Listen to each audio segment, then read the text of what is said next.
Mega family versus Allu కుటుంబం మధ్య రచ్చ తగ్గలేదా అంటే తగ్గలేదు. ఎందుకంటే మొన్న పవన్ కళ్యాణ్ నిన్న చిరంజీవి పరోక్షంగా డిసిప్లిన్ మీద కొన్ని కామెంట్స్ చేశారు. అవి డైరెక్ట్ గానే ఐకాన్ స్టార్ అల్లు అర్జున్ తాకాయి. పవన్ కళ్యాణ్ అయితే తన అన్నయ్య చిరంజీవిని వాడుకుని పైకొచ్చిన వాడు మూలాలను మర్చిపోకూడదని పరోక్షంగా అన్నారు. నేనైనా రామ్ చరణ్ అయినా హీరోలుగా ఉన్నామంటే అది మా అన్నయ్య చిరంజీవే కారణం. మా అన్నయ్య ఎక్కడో మొగల్తూరు అనే కుగ్రామంలో పుట్టి హీరోగా ప్రయత్నాలు చేశారు. తాను జీవితంలో ఎదిగేందుకు ఎంతో కష్టపడ్డారు. ఒళ్ళు హోనాన్ చేసుకుని ఇంటికి వచ్చేవారు. కొన్నిసార్లు కాళ్ళు వాచిపోయేవి. ఆయన అలా కష్టపడి పైకొస్తే ఆయన నీడలో మేం పెరిగాం, ఇప్పుడు పెద్దయ్యాం కదా అని మూలాలను మరిచిపోవద్దు. మరిచిపోతే మనిషే కాదన్నట్లుగా ఇండైరెక్ట్గా అల్లు అర్జున్కు పంచి విసిరారు పవన్ కళ్యాణ్. అంటే ఇంకా ఆ వైరం తగ్గలేదనే కమెంట్స్ పవన్ మాటల్లో వినిపించాయి. అంతేకాదు చిన్నప్పటి నుంచి కూడా రామ్ చరణ్ చాలా అనుకువగా ఉంటాడు, క్రమశిక్షణతో పెరిగాడు, పెద్దలను గౌరవిస్తాడు, ఎంత ఎదిగినా ఒదిగుంటాడు. ఇదే గొప్ప లక్షణమని పరోక్షంగా దెప్పిపొడిచారు పవన్ కళ్యాణ్. ఇక చిరంజీవి కారణంగా ఎదిగిన అల్లు అర్జున్ మూలాలను మరిచిపోయాడని సెటైర్ వేశారు పవన్. ఎందుకంటే చాలా రోజులుగా తాను సొంతంగా ఎదిగినట్లు బిల్డప్ ఇస్తున్నాడు అల్లు అర్జున్. కానీ మొదట్లో ఉన్న మెగా ఫ్యామిలీ మద్దతును, మెగా ఫ్యాన్స్ సపోర్ట్ను మరిచిపోయాడని పవన్ చెప్పకనే చెప్పేశారు. ఎందుకంటే మొదటి నుంచి అల్లు అర్జున్ని మెగా కాంపౌండ్ హీరోగానే చూశారు. మీడియా కూడా మెగా ఫ్యామిలీ హీరోనని చాలా ఏళ్లు రాసుకొచ్చింది. కానీ కొంత గుర్తింపు వచ్చిన తర్వాత ఆ మెగా ట్యాగ్ ను తొలగించుకునేందుకు విశ్వ ప్రయత్నం చేశాడు. ఆ ప్రయత్నంలో తప్పులేదు, చేస్తే చేయొచ్చు, కానీ చెప్పన బ్రదర్ అంటూ ఏకంగా పవన్ కళ్యాణ్ టార్గెట్ చేశాడు అల్లు అర్జున్. అక్కడి నుంచి అసలు గొడవ మొదలైంది. పైకి కనిపించకపోయినా కూడా వారు మొదలైంది. మరీ ముఖ్యంగా మెగా ఫ్యాన్స్, పవన్ ఫ్యాన్స్ వెంటనే అల్లు అర్జున్ దూరం పెట్టేశారు. ఇటు అల్లు అర్జున్ కూడా అల్లు అర్జున్ ఆర్మీ అంటూ ఓ గ్రూప్ ను ఏర్పాటు చేసుకున్నాడు. తన దగ్గరుండి దాని బాధ్యతలను చూసుకున్నాడు. ప్రత్యేక సోషల్ మీడియా టీంను కూడా ఏర్పాటు చేసుకుని ఫ్యాన్ ఫాలోయింగ్ ని పెంచుకునే ప్రయత్నం చేస్తూనే ఉన్నాడు. కానీ మెగాస్టార్ కి కూడా మొన్నటికి మొన్న ఏపీ ఎన్నికల సమయంలో అల్లు అర్జున్ ప్రవర్తించిన తీరు నచ్చలేదేమో. అంతేకాదు అల్లు అర్జున్ చేసిన కామెంట్స్ పై కూడా నొచ్చుకొని ఉంటారు. మరి అవన్నీ మనసులో ఉన్నాయో ఏమో. పరోక్షంగా మెగాస్టార్ చిరంజీవి ఓ సభలో డైరెక్ట్ కామెంట్స్ చేసేశారు. మామూలుగా చిరంజీవి చిరుకోపం ఉన్న వ్యక్తి మాత్రమే. పెద్దగా పగలను పెట్టుకోరు, ఆయన గుర్తించుకోరు కూడా, అవమానాలను కూడా తీసుకుంటారు. తన సినిమాని ప్రేక్షకులు ఆరాధిస్తే చాలు, అభిమానులు తోడుంటే చాలు, మరేం అక్కర్లేదనుకునే వ్యక్తి.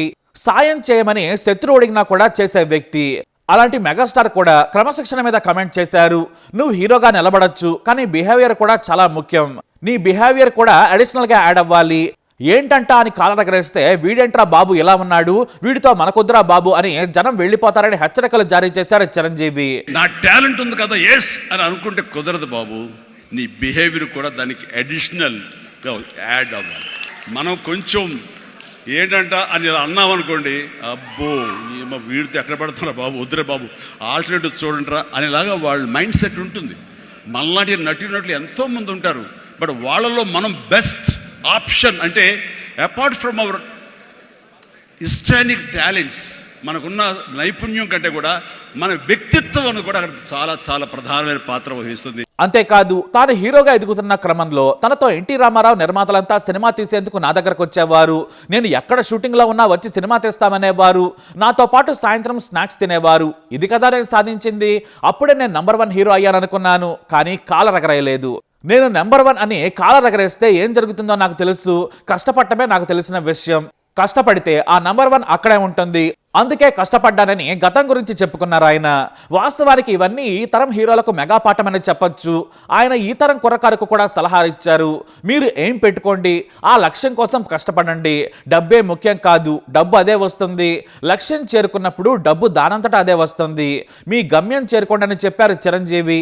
ఇవన్నీ డైరెక్ట్ గానో లేదంటే ఇండైరెక్ట్ గానో అల్లు అర్జున్ కుటుంబాన్ని తాకాయి. ఇంతలా మెగా ఫ్యామిలీ అలాగే అల్లు అర్జున్ మీద కోపంగా ఉందంటే ఉందనే విధంగా వారి మాటలున్నాయి. అయితే ఇప్పుడు అల్లు అర్జున్ ఫ్యాన్స్ మెగా కుటుంబం మీదకు బాణాలు ఎక్కుపెట్టారు.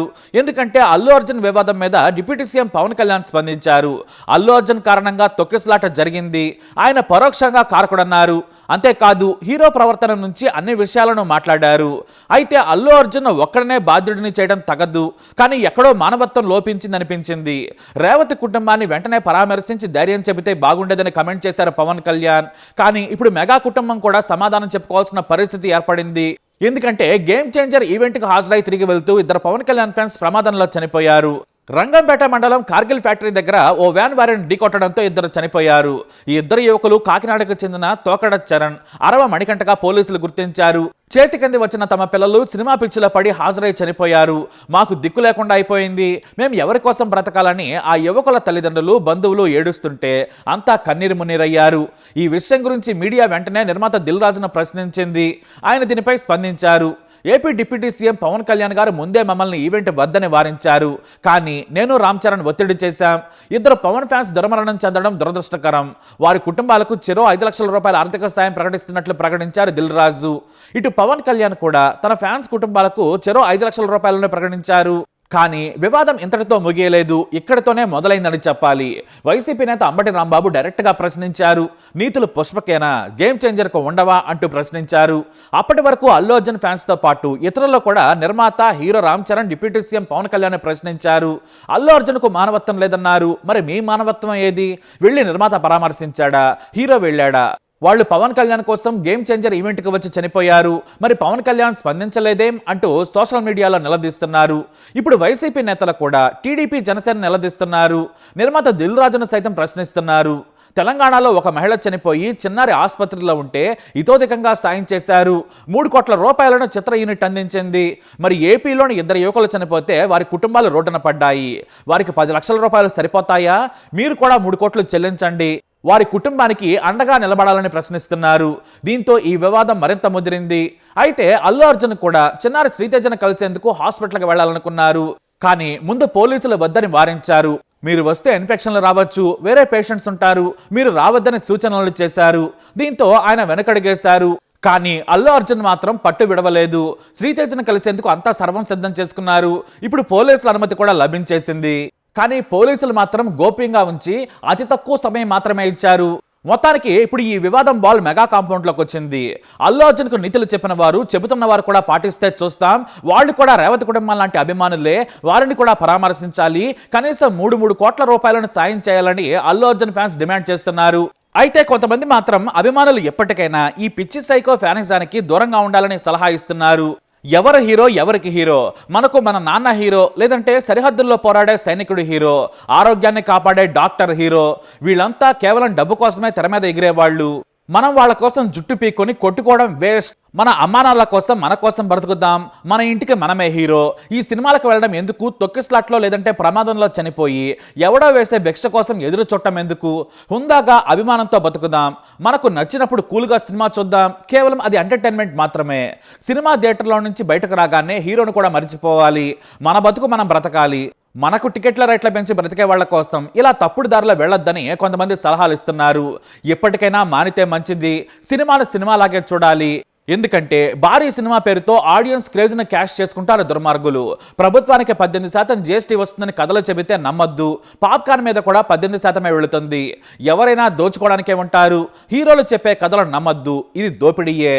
ఎందుకంటే టాక్ నెగిటివ్ రాకముందే దోచేసుకుని ఖజానా నింపుకోవాలనే తాపత్రయంతో టికెట్ల రేట్లు పెంచుతున్నారు. భారీ బడ్జెట్ అని ఒక పేరు పెడుతున్నారు. కానీ సినిమా బాగుంటే ఎంత పెద్ద బడ్జెట్ సినిమాకైనా డబ్బులు వస్తాయి. ఎంత లో బడ్జెట్ సినిమా అయినా సరే బ్లాక్ బస్టర్ అవుతుంది.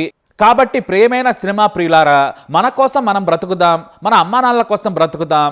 నీ ఇంటికి నువ్వే హీరో. ఈ వార్లు, ఈ మొదటి షోలు వద్దు. జేబులు గొల్ల చేసుకోవద్దు. వ్యక్తి పూజ ఓ మానసిక రోగం. మరి మీరేమంటారు? మీ అభిప్రాయాన్ని కమెంట్ ద్వారా తెలియజేయండి. వీడియోని లైక్ చేయండి, షేర్ చేయండి, మా ఛానల్ని సబ్స్క్రైబ్ చేసుకోండి.